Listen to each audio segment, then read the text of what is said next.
Maya had become an expert at pretending. Every single morning she would walk past the school canteen with her head down, trying not to breathe in too deeply. The smell of fresh pancakes and scrambled eggs would hit her the moment she entered the building, and her stomach would twist into knots. But she had learned how to keep walking, how to act like she didn't notice, how to make herself invisible.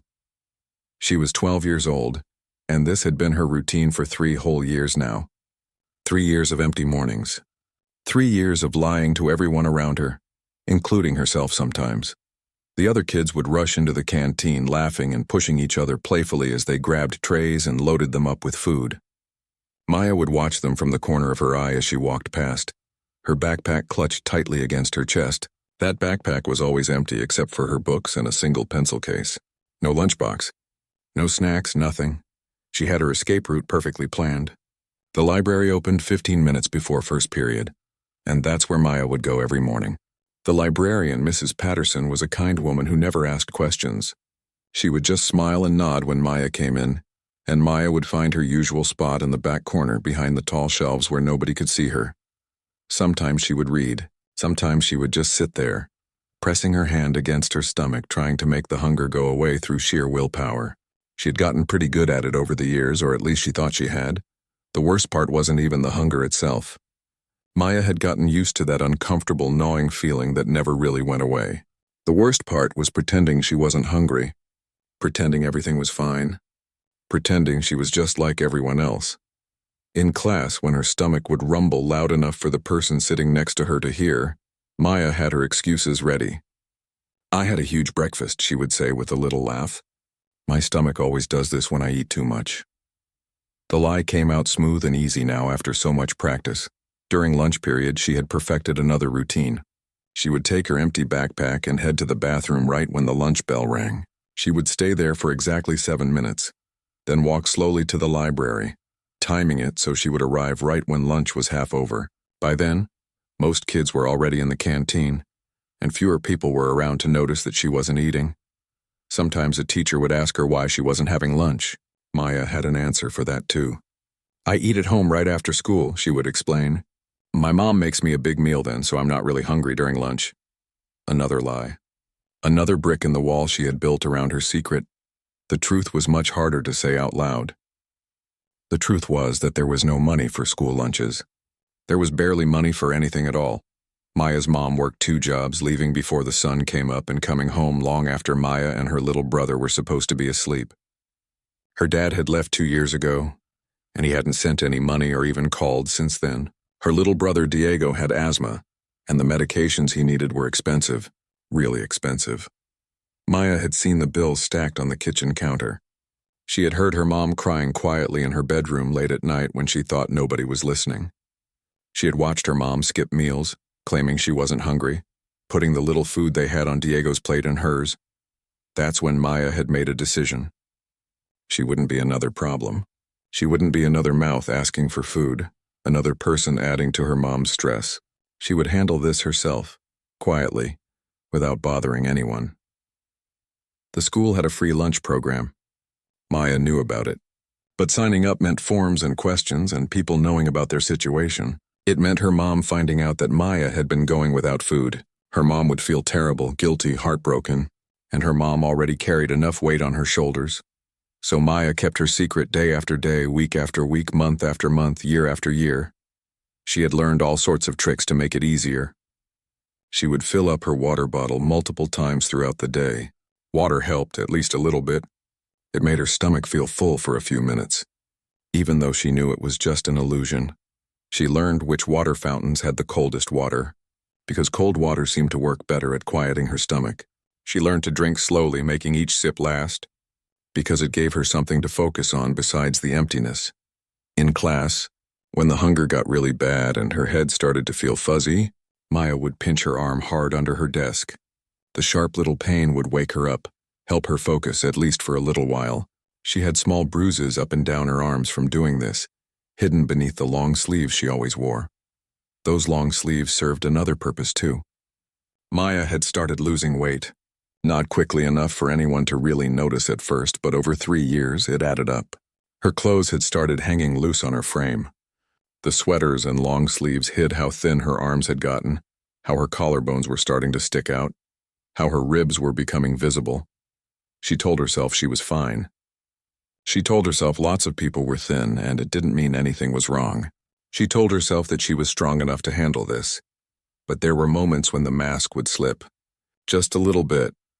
Like during gym class when she would get dizzy running laps and have to stop, leaning against the wall while the room spun around her.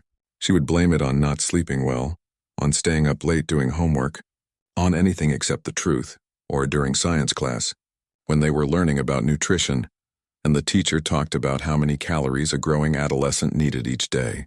Maya had done the math in her head, calculating roughly how little she was actually eating, and the number had scared her. But she had pushed that fear down deep, locked it away with all her other uncomfortable feelings. The hardest days were Fridays.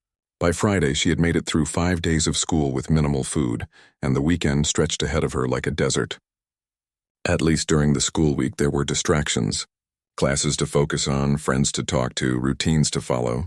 But weekends at home meant 2 long days with nothing to do but feel hungry and try to avoid her mom's notice. Maya had gotten creative about weekend survival. She would sleep as much as possible, because when you're asleep you don't feel hungry. She would drink lots of water and tell her mom she had eaten at a friend's house. Another lie to add to the collection. Sometimes there would be a little food at home. A box of crackers, some peanut butter, a few apples. Maya would take the smallest portions possible, leaving more for Diego. He was younger, only 8 years old. He needed food more than she did, or at least that's what she told herself. Her teachers had started to notice small changes. Her grades, which had always been good, were slipping a bit. She had trouble concentrating during class. She would zone out, staring at nothing, her mind foggy and slow. When teachers called on her, sometimes it would take her a few seconds to even register that someone was speaking to her. "Maya, are you feeling all right?" they would ask. "You seem tired lately." "I'm fine," she would answer automatically. "Just stayed up late reading? Always an excuse." Always a reason that wasn't the real reason. Her best friend, Lisa, had started asking questions too. "You never want to hang out after school anymore," Lisa had said just last week. "And you always say you're not hungry. Are you on a diet or something?" "No, nothing like that," Maya had assured her. "I'm just busy with stuff at home, helping my mom out." At least that part was partially true, even if she wasn't explaining what kind of help her mom actually needed. The truth was, Maya had started avoiding her friends outside of school. Hanging out usually meant going to get food somewhere, or being at someone's house when they had snacks, and Maya couldn't participate in any of that. It was easier to just stay away, to make excuses, to slowly drift apart from people rather than risk them discovering her secret. 3 years of this. 3 years of hiding. 3 years of being hungry, and Maya honestly believed she could keep doing it. She had made it this far, hadn't she? She was managing. She was surviving. She didn't know that someone had been watching her this whole time. She didn't know that her carefully constructed wall of lies was about to come crashing down. She didn't know that everything was about to change. All she knew as she walked past the canteen that October morning was that today was just another day to get through. Another day of pretending. Another day of being invisible. But this day would turn out to be different from all the others. This would be the day her secret finally came to light. Patricia had been working in school canteens for 25 years, and she thought she had seen everything. But there was something about the girl with the dark braids and oversized sweater that had caught her attention 3 years ago, and she hadn't been able to stop noticing her since. It had started on Maya's very first day of middle school. Patricia remembered it clearly. The girl had walked up to the canteen entrance with the other 6th graders, but while they rushed forward excitedly to see what breakfast options were available, Maya had just stood there at the doorway. She had stared at the food with this look on her face, this mixture of longing and sadness that Patricia recognized immediately. Patricia had worked with hungry kids before. She knew what food insecurity looked like, but most kids who needed help would eventually find their way to the free lunch program, or a teacher would notice and step in, or something would happen to connect them with resources. Maya was different. Maya seemed determined to stay invisible. Over the weeks and months that followed, Patricia watched Maya's pattern develop. The girl would walk past the canteen every morning, never coming inside. During lunch, she would be nowhere to be seen. Patricia started paying closer attention, and she noticed that Maya would disappear into the library during those times, always carrying that empty backpack. At first, Patricia told herself it wasn't her business. Maybe the girl ate at home. Maybe her family packed lunches. Maybe she had some kind of medical condition that required a special diet. There could be lots of explanations, but as months turned into years, Patricia couldn't shake the feeling that something was wrong. She noticed how Maya's clothes started to hang looser on her body. She noticed how the girl moved more slowly, how she would sometimes lean against the wall in the hallway like she was dizzy or tired. She noticed the dark circles under Maya's eyes that got darker each year. Patricia tried to help in small ways. She would sometimes walk past Maya in the hallway and offer her a muffin or a piece of fruit, saying they had extras that would just go to waste otherwise. "We can't serve these tomorrow," she would explain. "They won't be fresh. Would you like one?" But Maya always said no, always politely, always with a smile, but always no.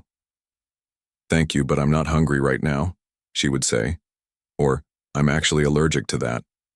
Or, "My mom's making my favorite dinner tonight, so I'm saving room." The excuses were different every time, but they all meant the same thing.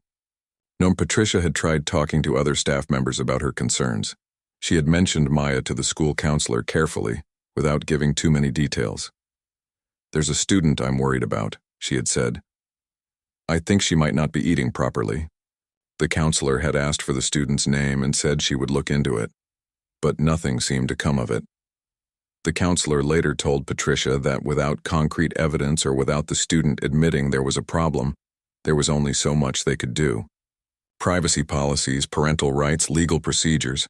The system had rules, and those rules sometimes made it hard to help the kids who needed it most.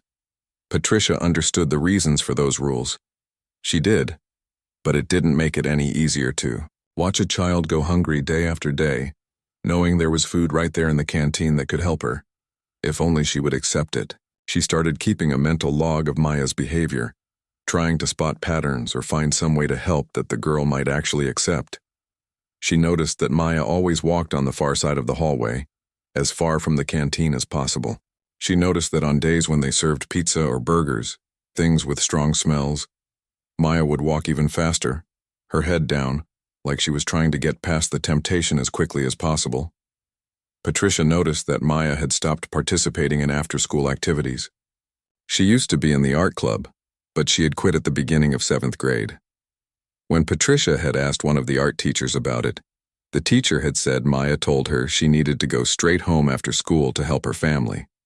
It all added up to a picture that broke Patricia's heart.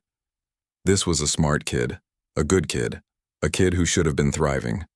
Instead, she was just trying to survive, and she was doing it all alone. By the time Maya started 8th grade, Patricia had become almost obsessive about watching for her. Every morning she would look for that small figure in the oversized sweater walking past the canteen. Every lunch period she would wonder where Maya was, what she was doing, whether she was okay. Patricia's co-workers had started to notice her preoccupation. "You're always looking out into that hallway," one of them had commented. "What are you watching for?" Patricia had tried to explain, but it was hard to put into words. How do you explain that you've been watching a child slowly fade away for 3 years and you feel helpless to stop it? How do you explain that you go home at night and worry about a student you've never even had a real conversation with? "I just think we need to pay more attention," Patricia had said. "There are kids in this school who need help and we're not seeing them." Her co-worker had shrugged. "We offer free lunch. If they need it, they can sign up for it. We can't force help on people who don't want it." But Patricia knew it wasn't that simple. Pride was a powerful thing. Shame was even more powerful. And for a kid like Maya, who seemed to be carrying the weight of her family's struggles on her own small shoulders, asking for help probably felt impossible. Patricia had started doing research on her own time. She read articles about childhood food insecurity, about the barriers that prevented families from accessing resources, about the long-term effects of malnutrition on developing bodies and brains. The more she learned, the more worried she became. She learned that kids who don't get enough food have trouble concentrating in school, Their grades drop. Their immune systems weaken, making them sick more often. They experience developmental delays. They have higher rates of anxiety and depression. The list of consequences went on, and she was watching all of this happen to Maya in slow motion, powerless to stop it. Patricia had tried one more time at the beginning of 8th grade to reach out directly. She had approached Maya in the hallway when no other students were around, not wanting to embarrass the girl in front of her peers. "Excuse me, sweetie," Patricia had said gently. "I've noticed you don't come to the canteen, and I just wanted to make sure you knew about our free meal program. It's completely confidential, and there's no shame in it at all. Lots of students use it." Maya had looked up at her with those big brown eyes, and for just a second, Patricia had seen something there. Fear, maybe, or hope, or both. But then Maya had smiled that polite smile and said, "Thank you so much, but I'm fine. My mom packs my lunch. I eat in the library because it's quiet there and I can study." Another lie. Patricia knew it was a lie. But what could she do? She couldn't force the girl to accept help. She couldn't drag her into the canteen and make her eat. She couldn't violate the girl's privacy by calling her mother without permission. So she had just nodded and said, "Okay, honey. But if you ever need anything at all, you can come talk to me. All right?" Maya had nodded and hurried away, and Patricia had felt like she had failed somehow, even though she didn't know what else she could have done. The weeks of October had been particularly hard to watch.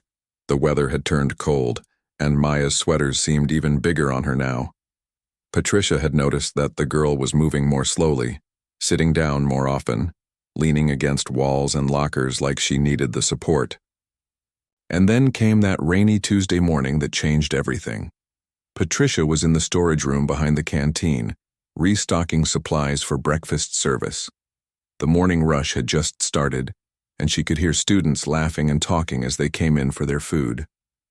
She was carrying a box of muffins when she heard something different, a sound that didn't fit with the normal morning chaos. It was a thud, followed by a gasp from multiple students, followed by someone yelling, "Get a teacher! Somebody get help!" Patricia dropped the box and ran out of the storage room. Her heart was already pounding because somehow she knew. Even before she saw the small figure lying on the floor just outside the canteen entrance, even before she saw the dark braids spread across the tile, she knew. Maya had collapsed. Patricia pushed through the circle of students that had formed around her. The girl was unconscious, her skin pale, her breathing shallow. Her backpack had fallen open when she hit the ground, and there was nothing inside it except books and that single pencil case. No lunch, no snacks, no food at all. "Someone call the nurse," Patricia said, her voice shaking. "And get the principal. Now." She knelt down next to Maya, careful not to move her in case she was injured from the fall. Up close, the signs were even more obvious. The girl's cheekbones jutted out sharply. Her wrists were so thin that Patricia could have wrapped her fingers around them twice. Her uniform, which should have fit a growing 8th grader, looked like it belonged to someone much smaller. How had they all missed this? How had this child been suffering right in front of them for 3 years and nobody had done anything to stop it? A teacher arrived with the school nurse right behind her. The nurse took one look at Maya and immediately started checking her vital signs, asking questions in a quick, professional manner. "How long has she been unconscious? Did anyone see what happened? Does anyone know if she has any medical conditions?" Students who had witnessed it said she had just been walking to class and suddenly fell. No warning. One second she was upright, the next second she was on the ground. The nurse's face grew more concerned as she examined Maya. "Her pulse is weak and her blood pressure is low," she said quietly to the teacher. "We need to call an ambulance and contact her parents immediately." Within minutes, the hallway was full of activity. The principal arrived. An ambulance was called. Other teachers ushered the gathering students away, telling them to get to class, that everything was under control. But Patricia stayed right there, kneeling on the cold floor next to this child she had been watching for 3 years. This child she had wanted so desperately to help but hadn't known how. Maya's eyes fluttered open briefly and she looked confused and scared. She tried to sit up, but the nurse gently held her still. "Just stay lying down, honey," the nurse said. Help is coming. You're going to be okay. But Patricia, looking at Maya's thin face and the fear in her eyes, wasn't so sure. She had a terrible feeling that they were about to discover just how not okay things had been. The ambulance arrived quickly. As the paramedics loaded Maya onto a stretcher, Patricia heard one of them talking quietly to the nurse, using medical terms she didn't fully understand. But she caught enough: malnutrition, dehydration, possible organ stress. This wasn't just a girl who had skipped breakfast. This was serious. This was dangerous. This was everything Patricia had feared, confirmed. As they wheeled Maya away, Patricia stood in the empty hallway, looking at the spot where the girl had fallen. Someone had picked up her backpack and her books, stacking them neatly against the wall. That empty backpack felt like an accusation.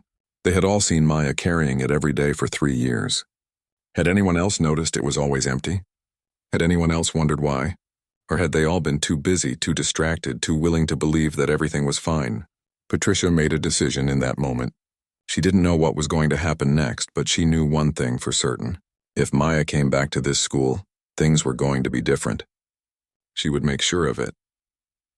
Maya woke up in a room that smelled like antiseptic and heard beeping sounds she didn't recognize. Her head felt heavy and her mouth was incredibly dry. As her eyes slowly focused, she realized she was in the school nurse's office, lying on the small bed they kept for sick students. But something was different.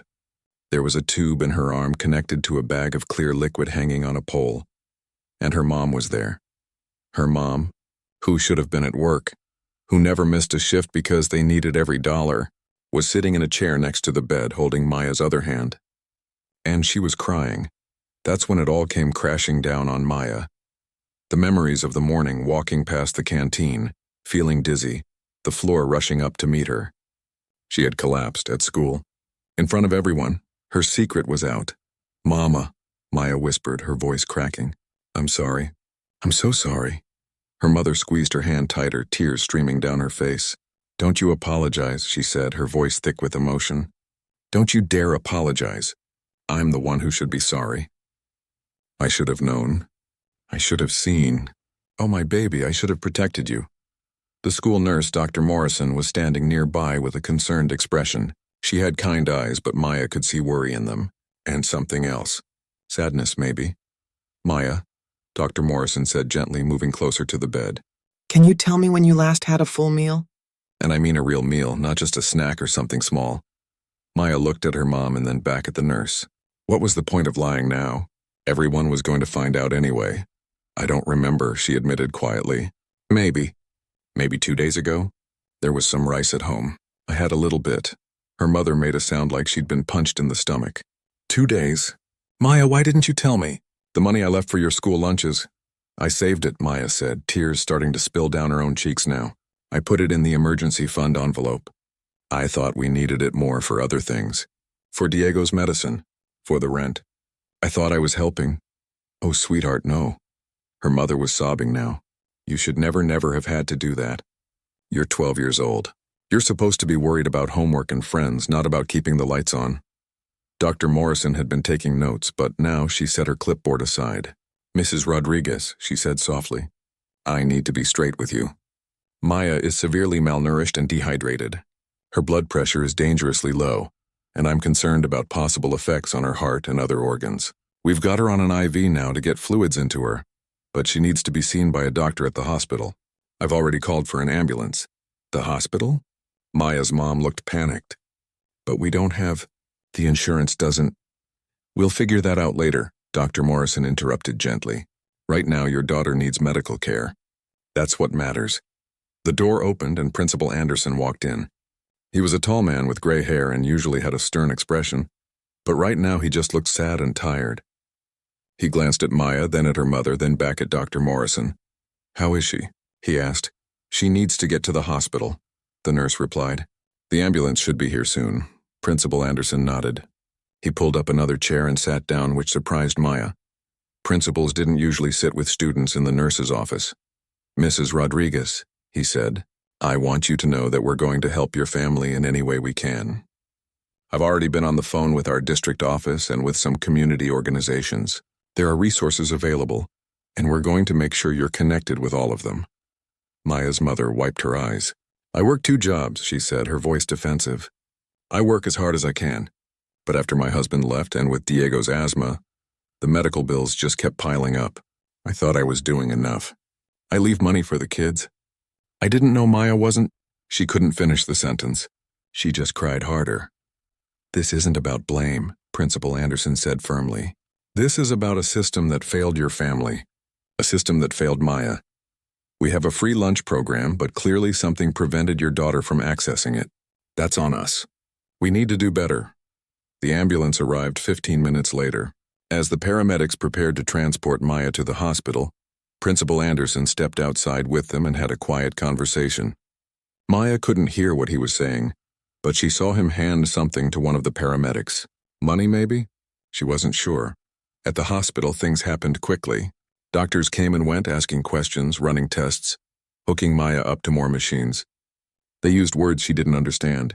Electrolyte imbalance, cardiac stress, metabolic changes, possible damage to her development. One doctor, a woman with short gray hair and glasses, sat down with Maya and her mother after all the tests were done. Her name was Dr. Patel, and she didn't sugarcoat things. Maya has been severely undernourished for an extended period, she explained. Based on her weight, height, and the test results, I'd estimate she's been operating on a fraction of the calories her body needed for at least 2 to 3 years. Her body has been essentially in starvation mode. Maya's mother's face crumpled. Will she be okay? Did it cause permanent damage? Dr. Patel chose her words carefully. The good news is that children and adolescents are resilient. With proper nutrition and monitoring, many of the effects can be reversed. Her heart shows some stress, but it should recover. Her growth may have been affected, but we'll need to monitor that over time. The biggest concern is making sure this never happens again. It won't, Maya's mother said fiercely. I promise you it won't. They kept Maya in the hospital overnight for observation. Her mother never left her side, sleeping in an uncomfortable chair next to the bed. In the quiet hours of the night, when most of the hospital was asleep, they finally talked. Really talked? Why didn't you tell me? Her mother asked, holding Maya's hand in the dim light of the hospital room. All this time, why didn't you say something? Maya had been thinking about this question all day. Because you were already so worried about everything else, she said. I saw how hard you were working. I saw you crying over the bills. I heard you on the phone with Diego's doctor talking about payment plans.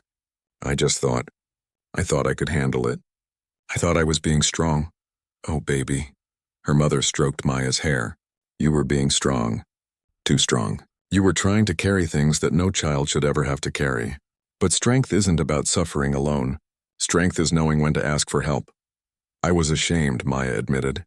I didn't want anyone to know we couldn't afford food. I didn't want the other kids to think we were poor. I didn't want people to pity us. I understand that feeling, her mother said. I do, I felt it too. But Maya, your pride, my pride, none of that is worth your health. None of that is worth your life. The next morning, Principal Anderson came to visit. He brought flowers, which seemed like a strange thing for a principal to do, but Maya's mother smiled and thanked him anyway. I've been busy, he said, pulling up a chair. I wanted to let you both know what we're setting up.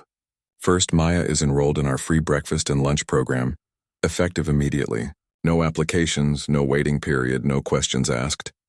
Thank you, Maya's mother said quietly. Second, he continued, I've connected you with a social worker who specializes in family services. She's going to help you navigate food assistance programs, medical payment plans, and other resources you might qualify for. She'll be reaching out to you this week. He turned to look directly at Maya. And third, we're making some changes at the school. Big changes, because you weren't the only student going through this, Maya. You were just the only one who ended up collapsing in the hallway where we couldn't ignore it anymore. But there are other kids struggling too, and we've been failing them. What kind of changes? Maya asked. That's where I need your help, Principal Anderson said. If you're willing, I'd like you to be part of a task force we're putting together. Students, teachers, staff, community members. We're going to redesign how we approach food access at our school. And I think your perspective, your experience, could help us make sure we don't miss the signs next time. Maya wasn't sure how to respond to that. Part of her wanted to hide away, to never think about this again.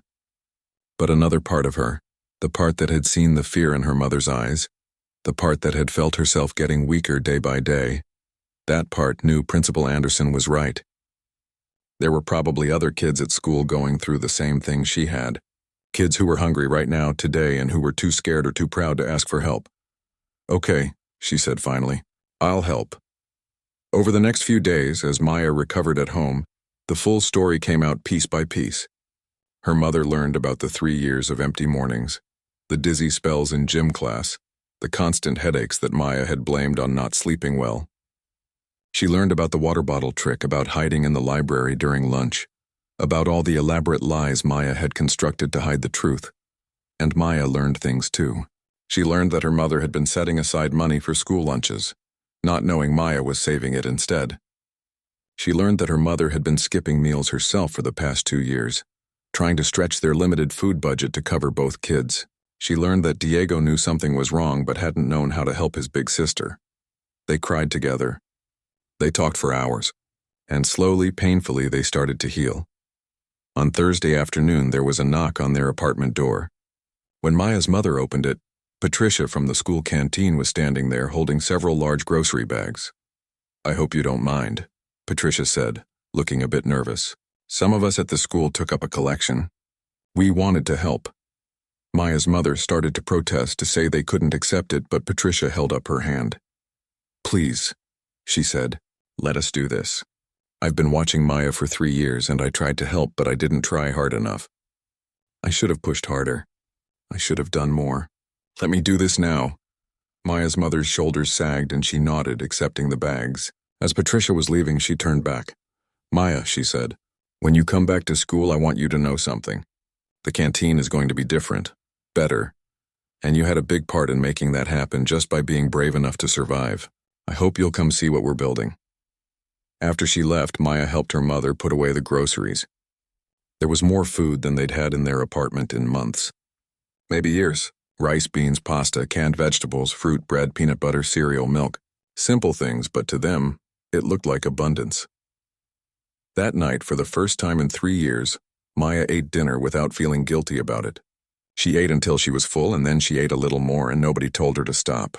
Nobody needed her to save room for someone else. Nobody needed her to be anything except a 12-year-old girl eating a meal. And as she sat there at their small kitchen table with her mother and her brother, Maya realized something. Asking for help wasn't weakness. Accepting support wasn't shameful. And maybe, just maybe, her story could help change things for other kids who were suffering in silence just like she had been. The meeting room at Lincoln Middle School had never been this full. Principal Anderson had called together what he called a task force, but it looked more like a small community gathering.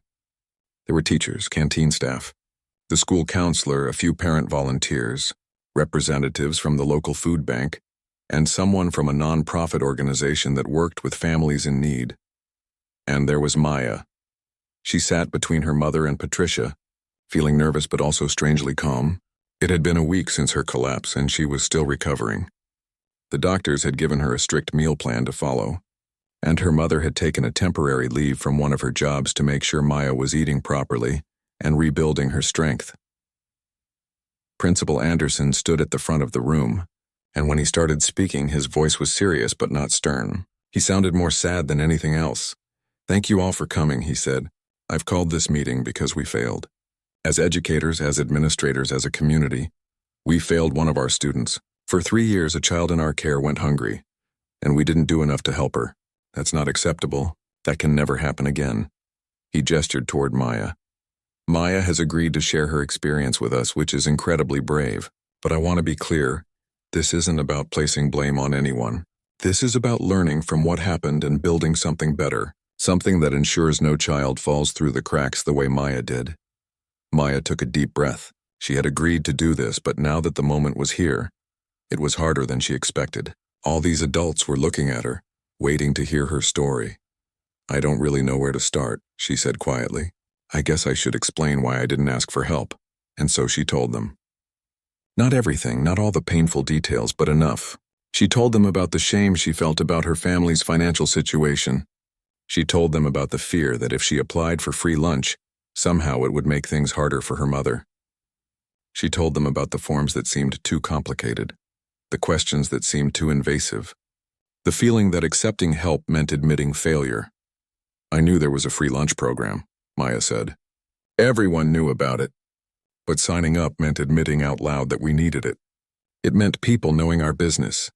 It meant my mom having to fill out forms and provide proof of our income and answer questions about why we couldn't afford food. It felt like we had to prove we were poor enough to deserve help, and that was really hard. One of the teachers, Ms. Wilson, spoke up.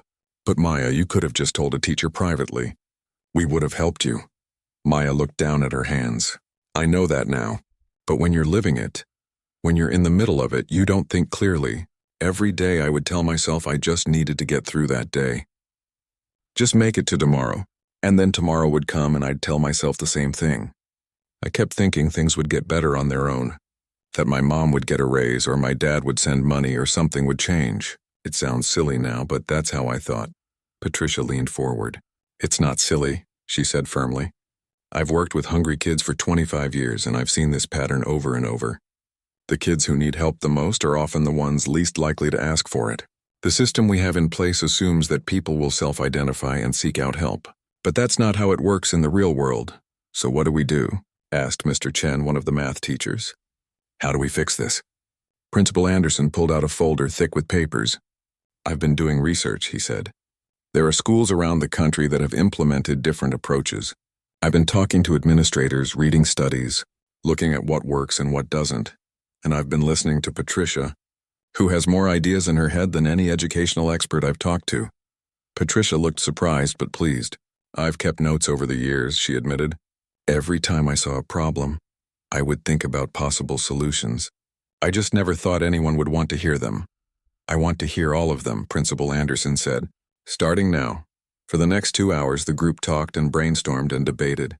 Ideas flew around the room, some practical, some ambitious, some that would require funding they didn't have yet. But for the first time, people were really listening, really trying to understand the problem from the inside out. The first major decision they made was both simple and revolutionary. They would eliminate the cashier station in the canteen. Starting immediately, every single student would receive breakfast and lunch regardless of their family's income. No more lines separating those who could pay from those who couldn't. No more lunch accounts going into the negative. No more stigma attached to eating. How do we pay for that? Asked one of the parent volunteers. That's going to be expensive. We apply for every federal and state program available, said the representative from the nonprofit organization. There's more funding out there than most schools realize, but you have to know where to look and how to apply. I can help with that. We can also do community fundraising, reach out to local businesses for sponsorships, and apply for grants specifically focused on food insecurity. Maya watched as the adults worked through the logistics, feeling something unfamiliar stirring in her chest. Hope, maybe. The possibility that something good could come from her suffering. Patricia spoke up again. I'd like to propose something else, she said. A share table. It's simple. Students who have packaged foods they don't want can leave them on a designated table, and any student can take items from that table freely, no questions asked. It reduces food waste and makes sure excess food goes to kids who need it. I like that, said Ms. Wilson. It's discreet. Nobody has to admit they're taking food because they're hungry. They can just say they wanted to try something different. Exactly, Patricia agreed. We removed the shame from the equation. The woman from the food bank raised her hand. We run a weekend backpack program at several schools in the district. We pack bags with shelf-stable foods, things like granola bars, fruit cups, crackers, peanut butter, and kids take them home on Fridays.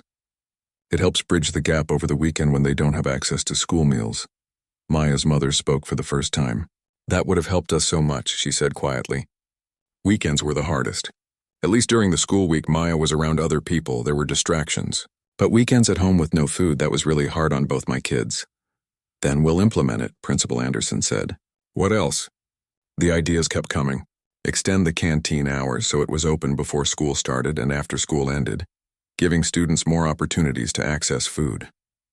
Stock healthy snacks that would be available throughout the day, not just during designated mealtimes. Create a comfortable space where students would want to spend time, making the canteen feel less institutional and more welcoming. What if we made it more like a community center? Suggested one of the teachers. A place where students can do homework, meet with friends, just hang out. If kids are there anyway, they're more likely to eat. Patricia nodded enthusiastically. We could have a corner with tables and comfortable chairs. Maybe some plants to make it feel more homey. We want kids to think of the canteen as a good place to be, not just a place to grab food and leave. Maya listened to all of this and felt overwhelmed. These changes were happening because of her, because she had collapsed in the hallway, because her secret had been revealed. It was strange to think that the worst day of her life might lead to something positive for other students. Principal Anderson turned to Maya. What do you think? Is there anything else we should consider? You've lived this experience. What would have helped you? Maya thought about it. She thought about all those mornings walking past the canteen, all those lunch periods hiding in the library, all those moments of feeling alone and different and ashamed, I think, she said slowly. It would help if it didn't feel so official. Like the free lunch program has so many rules and forms and you have to prove you qualify. It makes you feel like you're asking for charity. If meals were just available to everyone automatically, you wouldn't have to admit anything. You wouldn't have to prove you're struggling. You could just eat. That's exactly what we're trying to do, Principal Anderson assured her. Universal meals. Every student, every day, no exceptions. We're going to make it work. The meeting lasted almost 3 hours. By the end, they had a plan. It was ambitious and some parts would take time to implement, but they had a starting point. Within a week, the changes began. The cashier station came down. In its place, Patricia and her team set up a simple system where students just grabbed a tray and took what they wanted. There was no payment required, no accounts to track, no distinction between students who could afford to pay and those who couldn't. The share table appeared, a simple folding table near the exit with a handmade sign that said, "Take what you need, leave what you don't want." Within a day, it had packages of crackers, granola bars, fruit cups, and other items students had contributed. The weekend backpack program launched with 20 students signed up initially. The bags were designed to look like regular backpacks, so nobody could tell who was taking food home and who wasn't. Maya was one of the first students to pick one up on Friday afternoon, and she wasn't embarrassed about it. If anything, she felt grateful. The canteen hours extended, opening at 7 in the morning and staying open until 5 in the afternoon. Patricia hired 2 part-time workers to help cover the longer hours, both of them people from the community who had experience with food insecurity themselves. They rearranged the space, creating a corner with comfortable seating, good lighting, and a few shelves of books. It wasn't fancy, but it felt welcoming. Students started coming in not just for food, but to study, to talk, to spend time in a place that felt safe. Maya watched all of this happen with a mixture of emotions.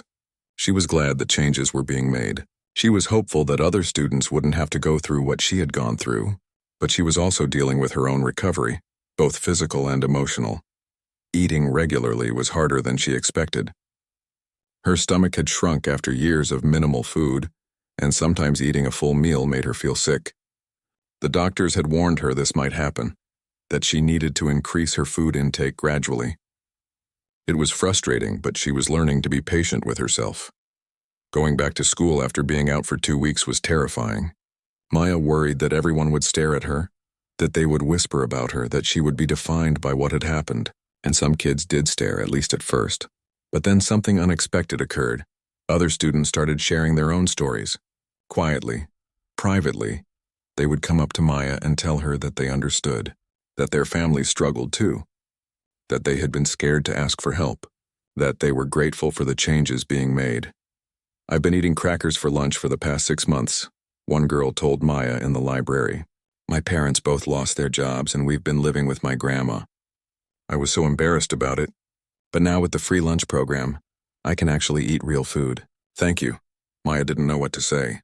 She hadn't thought of herself as someone who helped people. She had just been trying to survive. But apparently her survival, her story, had opened a door for others to get the help they needed.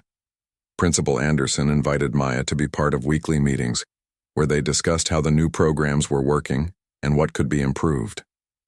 At first, Maya mostly listened, but gradually she found her voice. She would point out things the adults hadn't considered, small details that mattered to students. "The backpack program is great," she said at one meeting, "but can we make sure the bags don't have labels or anything that identifies them as food assistance?" I saw a student try to hide the bag under their jacket because they didn't want people to know they were taking it. They changed the bags immediately. Some Kids still aren't coming to the canteen, she mentioned another time. I think they're still embarrassed or they don't know about the new rules. Maybe we could have teachers or student volunteers personally invite them. Like make it clear that everyone is welcome, that it's not weird to eat there. They started a peer ambassador program with students like Maya, who would reach out to classmates who seemed isolated or who might benefit from knowing about the canteen's transformation. Slowly, day by day, the culture at Lincoln Middle School began to shift. The canteen went from being just a place to eat to being a genuine community space. Students would do homework there, work on group projects, celebrate birthdays, or just hang out between classes. And the food? The food was there, always available, always accessible for anyone who needed it. No questions asked. No shame attached, just nourishment offered with dignity and respect. Maya still had hard days. Days when the memories of those 3 hungry years felt too close, too painful. Days when she felt overwhelmed by how close she had come to serious harm. But she also had good days. Days when she walked into the canteen and saw it full of students eating and laughing and feeling safe. Days when she realized that her suffering had not been meaningless, that it had sparked something important. 3 months after her collapse, Maya stood in the canteen after school, helping Patricia organize the share table. She had become a regular volunteer, spending a few hours a week helping however she could. You know, Patricia said as they worked, I've been thinking about expanding these programs. Principal Anderson says other schools in the district have been asking about what we're doing here. They want to create similar programs. Maya looked up surprised. Really? Really? What happened here, what you went through, and what we built in response, it's becoming a model. Other schools want to learn from us. That means more kids are going to get help. More kids won't have to go through what you went through. Maya felt tears prick her eyes, but they were good tears this time. Happy tears. That's really good, she whispered. Patricia put an arm around her shoulders.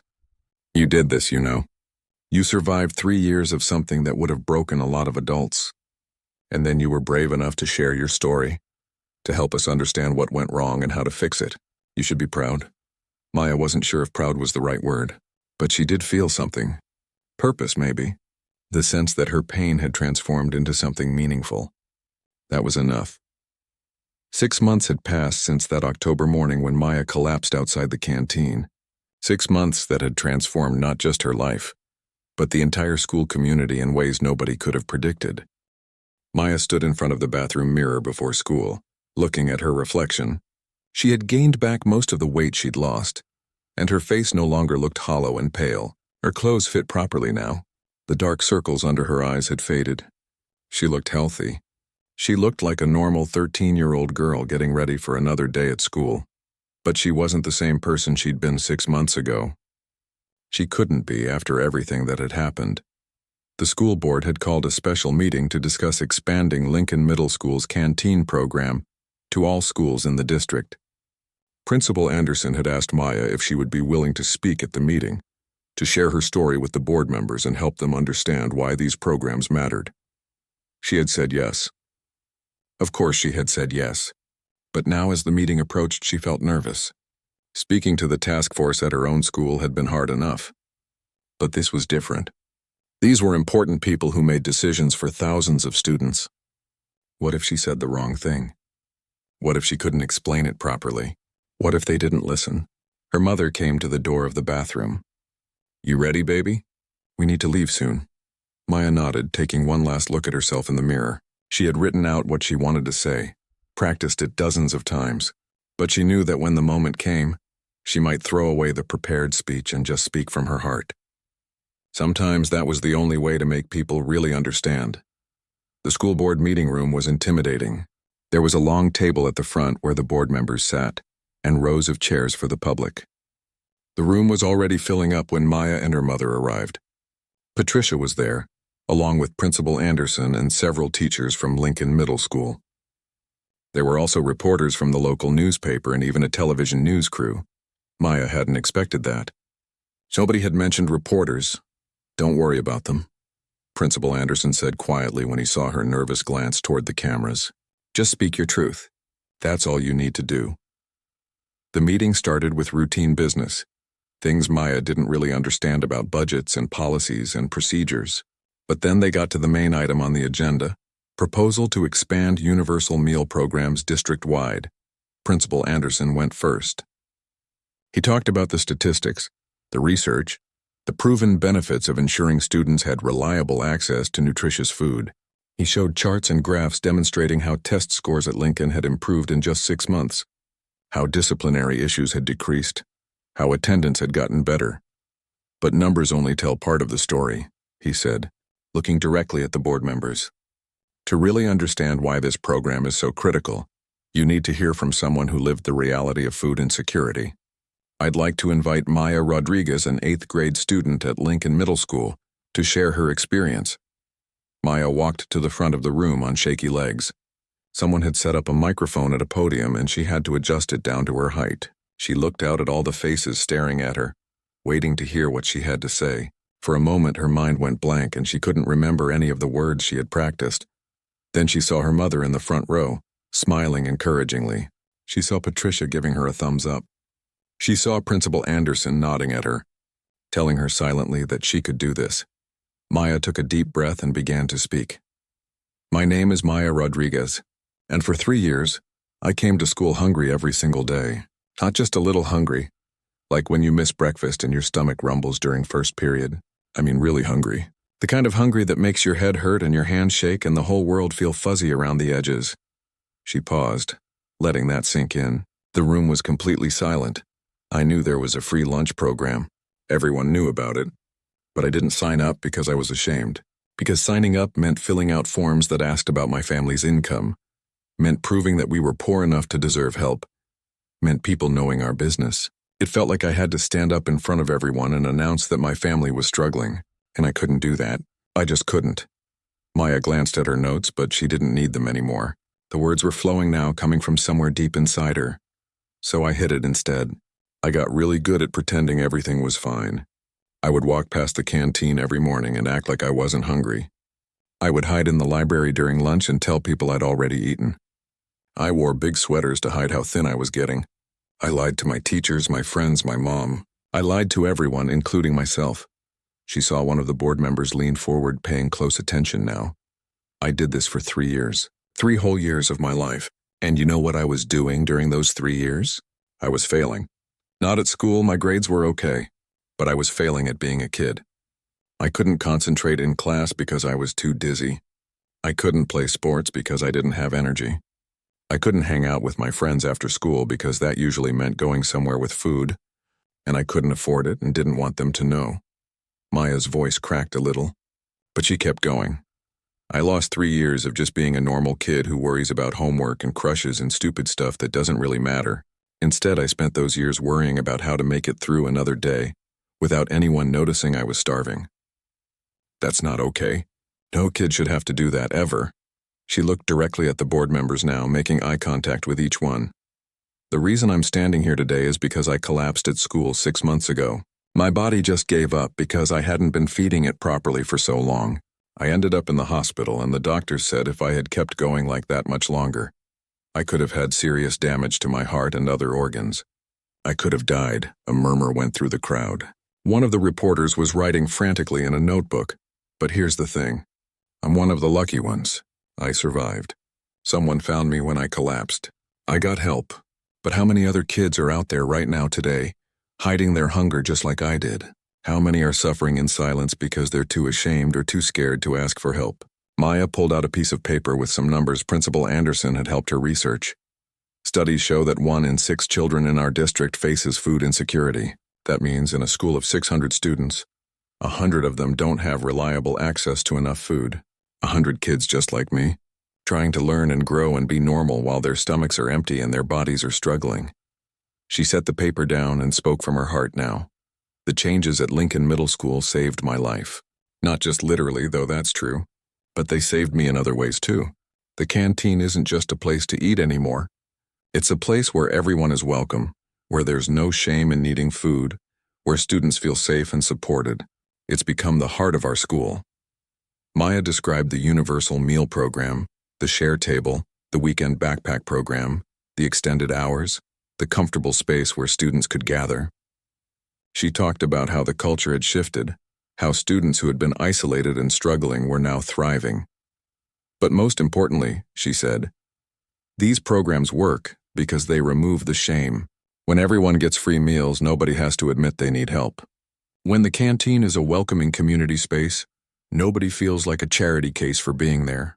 When support is built into the system instead of something you have to ask for, kids like me don't fall through the cracks. She looked at the board members again, her voice strong and clear now. I know expanding these programs to every school in the district will cost money.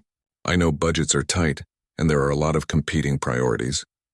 But I'm asking you to think about what it costs when we don't invest in feeding our students. Think about the kids who are struggling right now today in schools across this district. Think about the potential we're losing, the futures we're damaging, because children can't learn when they're hungry.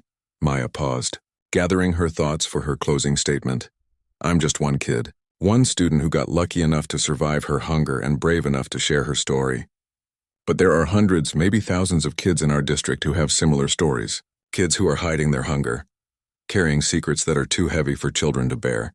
This program, this investment in universal meals and support systems, it's not just about food. It's about telling every single student that they matter, that they deserve to be healthy and safe, that their community cares about them. She took a breath. Please approve this expansion. Please give every student in this district the same chance that I got. Thank you. The room erupted in applause as Maya stepped away from the podium. Her legs felt wobbly and her hands were shaking, but she had done it.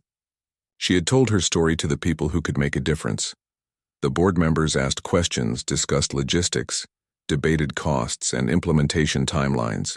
Maya sat in the audience with her mother, watching it all unfold. After nearly 2 hours of discussion, the board took a vote. It was unanimous. Every school in the district would implement universal meal programs, modeled on what Lincoln Middle School had created.